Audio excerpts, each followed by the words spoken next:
Bom dia. Hoje eu vou estar dando uma explicação aqui, falando um pouco sobre a família Apocynaceae, tá? Em relação quanto ao seu habitat, quanto às suas características, sua taxonomia e etc. Responsáveis pelo trabalho: Caio Gabriel Luz Rodrigues e Milene Antunes.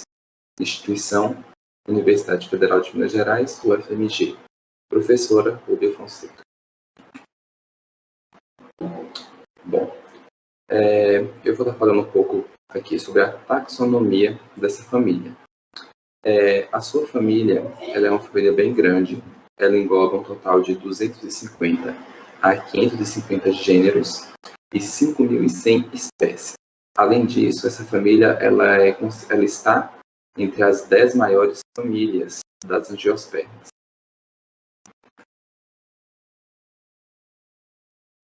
Em relação à distribuição das Apocynaceae, ela se encontra em todos os continentes, com exceção da Antártida. E a maior parte das suas espécies se encontram distribuídas, né? Ela tem seu auge ali onde tem bastante exemplos e espécies da família, são distribuídas em regiões tropicais, de clima tropical.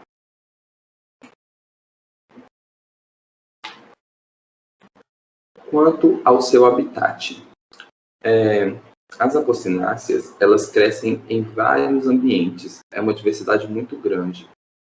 Desde florestas úmidas até regiões semiáridas, você consegue encontrar espécies dessa família.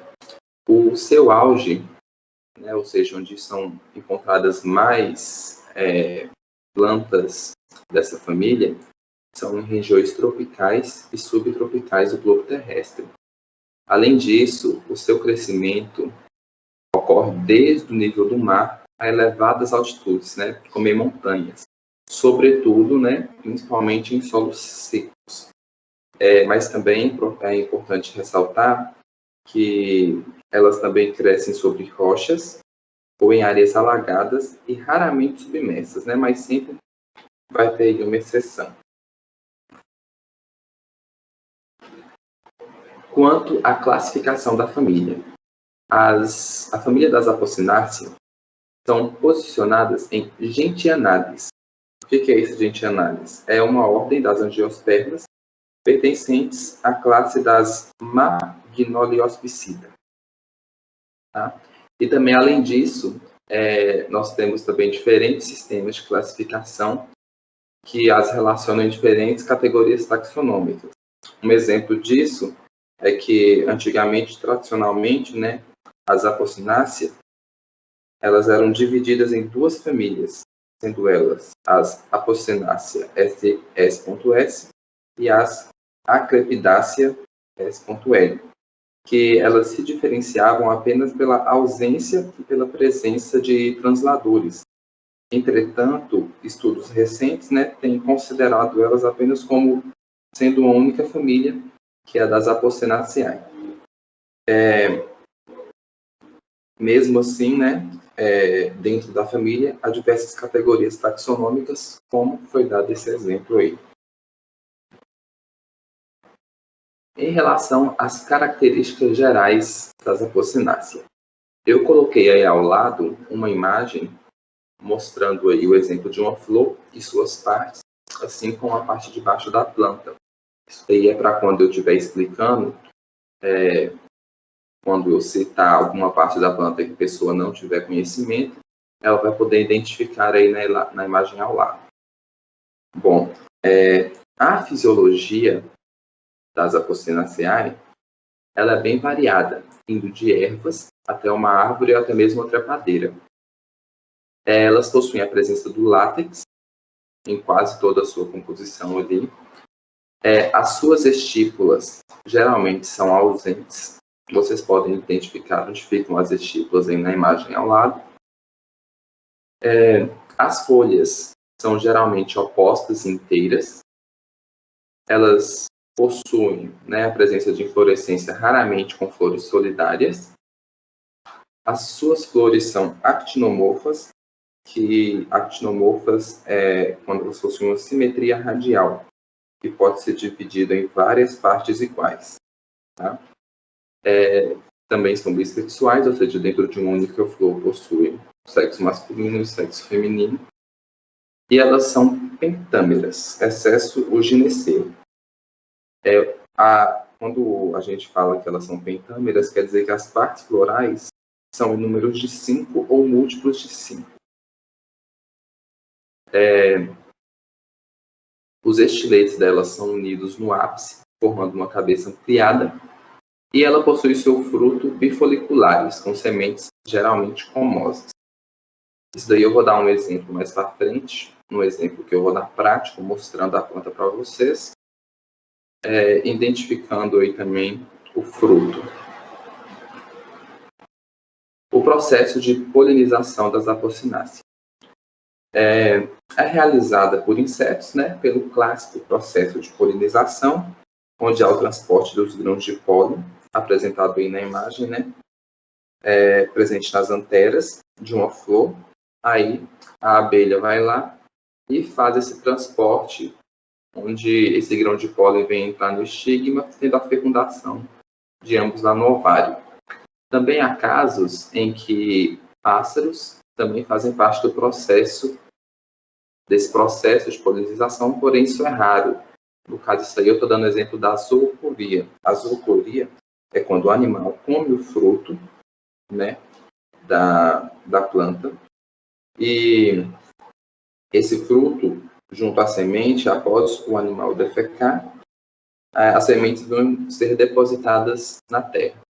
E também há predominantemente a dispersão de sementes pelo ar em alguns casos. Quanto à importância econômica. São diversas as importâncias econômicas das Apocynaceae. Dentre elas, a gente pode destacar fontes de fibra, no caso, para a economia artesanal, né? Para a produção de cordas e fios, a produção de borracha e goma de mascar a partir do lácteo da planta, o cultivo e comércio dela como plantas ornamentais. Plantas ornamentais são aquelas que são cultivadas e vendidas pela beleza presente na flor. Também, a partir do látex, que em alguns casos são tóxicos, né? Pode ser usado também como venenos para flechas de caça. Também há o fornecimento de madeira e também, em alguns casos, é usado para a produção de varas de pesca.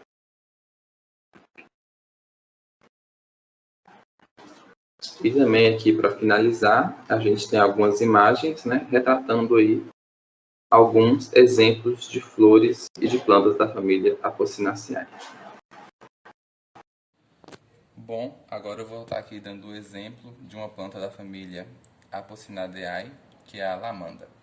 A lamanda ela tem sua origem nativa do Brasil, na região costeira do Nordeste, leste e norte do país, basicamente cultivada também no mundo inteiro. Ela é considerada uma flor trepadeira, mede até 6 metros de altura, suas folhas são ovais, como vocês podem observar, oblongas e verticiladas e atingem em torno de 20 centímetros de comprimento em até 6 centímetros de largura. A simetria da sua flor é actinomorfa, cíclica, diacépala, gamopétala, diclamídia, o seu estigma é ramificado, seus estames são livres, possuindo dehiscência rimosa e isotemone e epitépala. Ela também pode ser cultivada em vasos, porém seu uso ocorre principalmente nos jardins. Ela floresce o ano todo, mas ela tem seu auge onde floresce bastante em épocas de outono e primavera. E é uma planta que gosta de climas mais quentes, sendo ameno e úmido, além também do pleno sol para melhor desenvolvimento da planta. Alguns cuidados que tem que ter com essa planta é porque ela tem a presença do látex, e esse látex ele é venenoso, ele é resinoso e geralmente encontrado em toda a planta. E ela pode causar dermatites e quando tem contato com a pele. E a planta inteira ela é fotodinâmica e ela causa irritação na pele, é cáustico para os olhos e a ingestão dela pode causar náuseas, vômitos e ressecamento na boca. Seu crescimento é moderado, ela se adapta em todos os estados brasileiros, mas ela opta mais pelo calor. Os galhos também da lamanda têm uma flexibilidade que é um espetáculo à parte, né? Porque permite que ela se enrole nela mesma, transformando em um arbusto sobre o vaso e os gramados. E ela também possui o fruto, e o fruto é do tipo cápsula bivalve, contendo poucas sementes.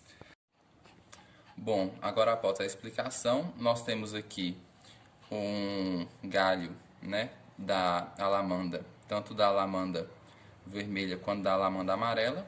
Nós temos aqui a flor, o galho, né, com as suas folhas, um pequeno fruto aqui. E, para poder facilitar a visualização, esse aqui é um fruto da alamanda, onde dentro dele se encontram diversas sementezinhas bem pequenas, que quando esse fruto ele seca, ele cai no chão, ele parte ao meio e essas sementes são levadas ao vento.